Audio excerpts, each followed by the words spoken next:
हम देखते हैं कि एक लड़की जिसका नाम मारू है, वो एक रूम में अपने हैंगओवर के बाद उठ रही है। शायद ये कुछ याद करने की कोशिश कर रही है कि आखिर कल रात हुआ क्या था। जैसे तैसे मारू अपने आप को बालकनी में ले जाती है, जहां उसे सब कुछ याद आ जाता है। ये है 3 खूबसूरत लड़कियां, मारू और उसकी दोस्त पॉलिना और डैनी, जो ये डिस्कस कर रहे हैं कि कैसे एक एक कर उनके सारे दोस्तों की शादी हो रही है और वो अब भी कुछ आवारा लड़कों से धोखा खा रही हैं। वहीं 2 लड़के रेनाटो और एल इसी पार्टी में घुसने की कोशिश कर रहे हैं। ये दिखने में बिल्कुल ही जुगाड़ू लड़के लग रहे हैं जो इस पार्टी में कभी इनवाइट नहीं हो सकते, पर जैसे तैसे ये अपने जुगाड़ से इस पार्टी में आ ही जाते हैं। एल मारू को देखकर कहता है कि पहचाना मुझे? मारू कहती है कि बिल्कुल भी नहीं, वो ऐसे लड़कों को बिल्कुल नहीं जानती। तो वहीं एल कहता है कि मैं वही हूँ जिसने पिछले हफ्ते तुम्हें फेसबुक पर रिक्वेस्ट भेजी थी। एल बड़ा ही दिलफेक बंदा है, वो ऐसा कोई मौका नहीं छोड़ता कि वो लड़कियों के करीब आ सके, चाहे उसके लिए उसे कितना ही जलील क्यों ना होना पड़े। वहीं रेनाटो मारू की ओर प्यार भरी नजरों से देखता है, पर मारू उसे झाड़ देती है। रात के साथ साथ पार्टी और भी गर्म होती जा रही है। मारू और बाकी दोस्तों ने इतनी पी ली है कि उन्हें ये बिल्कुल होश नहीं कि कौन किसके साथ है। अगली सुबह मारू दानी और पॉलिना को ढूंढते हुए बाहर आती है। कहानी 1 महीने आगे बढ़ जाती है और मारू सदमे में है कि वो प्रेग्नेंट है। वो अपने दोस्तों को जल्द से जल्द मिलने के लिए कहती है। वो अपने दोस्तों को बताती है कि उसे नहीं पता कि ये सब कैसे हुआ, और तो और उसे ये भी नहीं पता कि इस बच्चे का बाप कौन है। पर वो ये जानती है कि इस बच्चे का बाप उसका एक्स बॉयफ्रेंड बिल्कुल नहीं है, क्योंकि वो शहर के बाहर था। लड़कियां डेट्स कैलकुलेट करती है और उन्हें पता चलता है कि ये सब उस पार्टी में ही हुआ होगा। वो तुरंत अपने फोन में पार्टी की फोटोज को सर्च करती है और पता चलता है कि मारू पूरा वक्त रेनाटो के साथ थी और उन्हें इस लड़के का नाम भी नहीं पता। वो अपने दोस्त को उसके हनीमून पर फोन लगाती है और उससे पूछने की कोशिश करती है, और उसकी दोस्त को कुछ याद नहीं आता। वो अपने पति ऑटो से पूछती है और ऑटो भी इसे याद नहीं कर पाता। पर रात को हनीमून पर ऑटो को उस लड़के का नाम याद आ जाता है और अब मारू को ये पता है कि पहले उसे किससे मिलना है। वो एल के घर पहुंचती है और एल उसे देखकर मारू को इम्प्रेस करने की कोशिश करता है, पर एल की घटिया हरकतें ज्यादा देर तक नहीं छुप सकती। मारू उसके लैपटॉप पर पॉर्न वीडियोस देख लेती है और चीख पड़ती है और बताती है कि वो यहाँ उससे मिलने नहीं आई है, उसे तो बस रेनाटो का पता चाहिए। फाइनली वो रेनाटो के घर पहुंच जाती है, जहाँ वो उसकी माँ से मिलती है।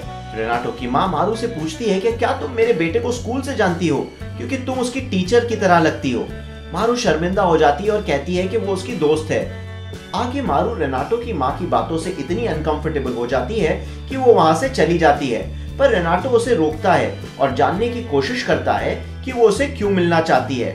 मारू गुस्से में उसे बताती है कि वो रेनाटो के बच्चे की माँ बनने वाली है। रेनाटो खुशी से कहता है कि उसे कोई प्रॉब्लम नहीं है और वो दोनों शादी कर सकते हैं। मारू रेनाटो से कहती है कि वो ऐसा गैर जिम्मेदार आदमी है जो ना काम करता है, ना कॉलेज गया हो, और इतने बड़े हो जाने के बावजूद वो अपनी माँ के साथ रहता है। वो ऐसे इंसान से कभी शादी नहीं कर सकती, और तो और उसके पास इतने पैसे भी नहीं कि वो अपने फोन को रिचार्ज कर सके।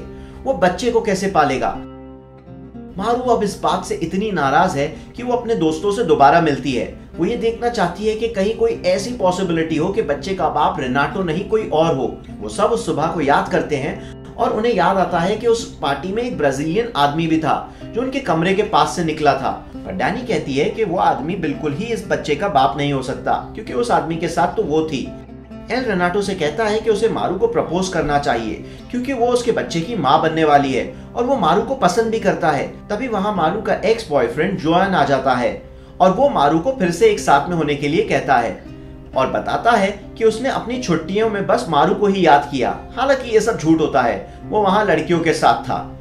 जोआन को मारू के साथ देखकर रेनाटो घबरा जाता है और उसे लगता है कि मारू इस बच्चे को अबॉर्ट कर देगी।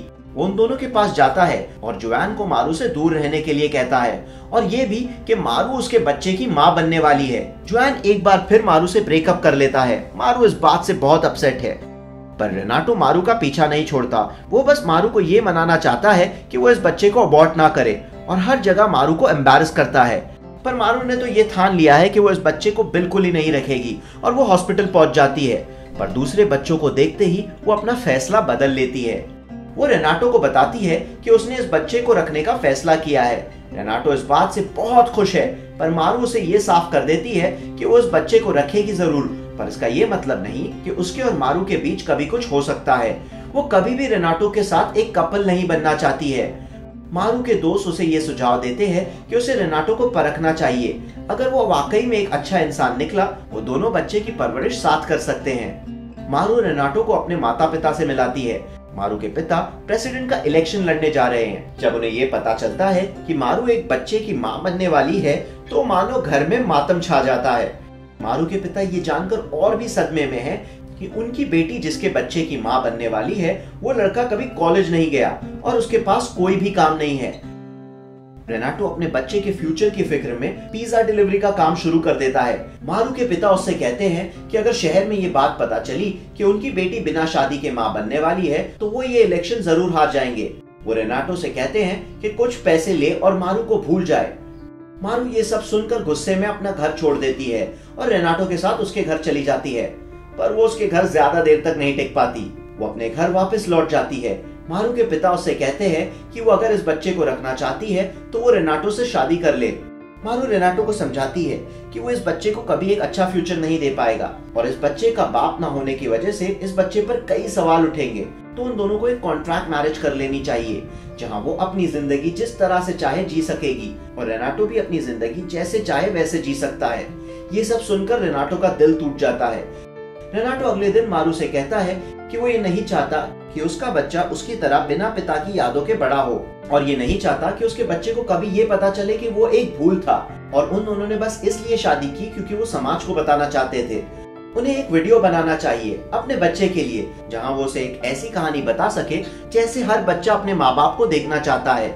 रेनाटो एक खूबसूरत वीडियो बनाने लगता है और ना चाहते हुए भी वो एक दूसरे के करीब आने लगते हैं। रेनाटो और मारू की शादी हो जाती है, पर शादी के बाद दोनों ही अपने अपने घर चले जाते हैं। रेनाटो अगले दिन मारू को मिलने बुलाता है। उससे कहता है कि उन्हें हनीमून पर जाना चाहिए। मारू उससे कहती है कि वो ये सब जानती है, वो इसलिए हनीमून पर जाना चाहता है ताकि वो मारू का फायदा उठा सके। मारू ऐसा कोई मौका नहीं छोड़ती जहां वो रेनाटो की खिल्ली न उड़ा सके। वही रेनाटो मारू से वाकई में प्यार करता है। वो मारू को समझाता है कि उन्हें हनीमून पर इसलिए जाना चाहिए क्योंकि वो अपने बच्चे के वीडियो में इनकी यादों को डाल सके। रेनाटो अगले दिन मारू को कहीं दूर ले जाता है।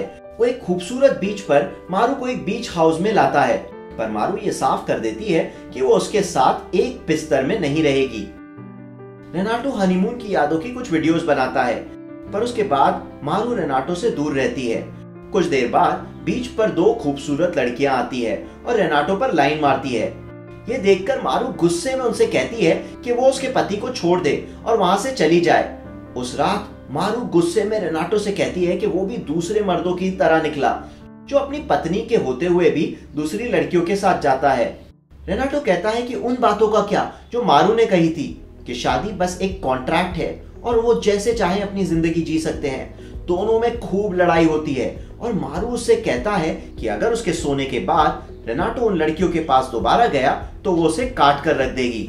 अगले दिन मारू रेनाटो के करीब आती है और वो दोनों एक दूसरे को किस कर लेते हैं और बहुत ही करीब आ जाते हैं, एक असली हनीमून की तरह। मारू घर लौटते हुए ये कहती है कि उन दोनों के बीच जो भी हुआ वो बस एक रियल फीलिंग के लिए था, ताकि वो एक अच्छा वीडियो बना सके।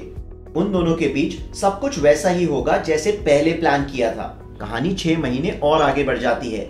रेनाटो पिज्जा डिलीवरी करने एक घर पहुंचता है तो वहां वो मारू के पिता को एक दूसरी औरत के साथ देख लेता है। उस शाम मारू की गोद भराई की रस्म में मारू के पिता रेनाटो से दूसरी औरत वाली बात छुपाने को कहते हैं और साथ ही ये भी कहते हैं कि बदले में वो अपनी पिज्जा की जॉब छोड़कर उनके साथ काम कर सकता है। रेनाटो इस बात का बुरा मानकर वहां से चला जाता है। मारू को भी इस बात का बुरा लगता है कि उसके पिता हर बार रेनाटो को अपने पैसों से खरीदना चाहते हैं और वो घर छोड़कर रेनाटो के घर आ जाती है। अगले दिन रेनाटो मारू को अब तक शूट हुआ हुआ वीडियो बताता है। मारू इस वीडियो को देखकर रो पड़ती है और उसे कहती है कि उसने रेनाटो के साथ इतना बुरा सलूक किया, पर फिर भी वो उसे इतना चाहता है और हो सके तो वो उसे माफ कर दे। और ये कहते हुए वो उसे किस कर लेती है और साथ ही ये भी कहती है कि क्या रेनाटो उसका बॉयफ्रेंड बनना चाहेगा। वो दोनों एक दूसरे के करीब आ जाते हैं। कुछ देर बाद रेनाटो अपने काम पर होता है, तभी मारू का फोन आता है और वो उसे कहती है कि उसका वाटर ब्रेक हो चुका है और उन्हें अर्जेंटली हॉस्पिटल जाना होगा। रेनाटो मारू को अपनी बाइक पर अपनी माँ के साथ हॉस्पिटल ले जाता है। कुछ देर बाद डॉक्टर उन्हें बताते हैं कि ये एक प्रीमेच्योर डिलीवरी थी, पर डरने की कोई बात नहीं, वो थोड़ी देर बाद बच्चे से मिल सकते हैं। पर रेनाटो अब भी कुछ घबराया हुआ लग रहा है, जैसे कि वो कुछ छुपा रहा हो, जैसे वो कुछ अनकंफर्टेबल हो। और जैसे ही बच्चा सबके सामने आता है तो सबके होश उड़ जाते हैं, क्योंकि ये बच्चा ना मारू की तरह दिखता है ना ही रेनाटो की तरह, बल्कि वो एक चाइनीज बच्चा है। तभी दानी और पॉलिना अपने फोन को दोबारा चेक करते हैं और वो ये समझ जाते हैं कि पार्टी में जो एक चाइनीज वेटर था वही उस बच्चे का पिता है। मारू इस बात से परेशान है कि ये सब जानने के बाद रेनाटो उसे छोड़ देगा, पर ऐसा नहीं होता। रेनाटो मारू को गले लगा लेता है और उसे आई लव यू कहता है। और दोस्तों, यही थी मारू और रेनाटो की कहानी अब तक।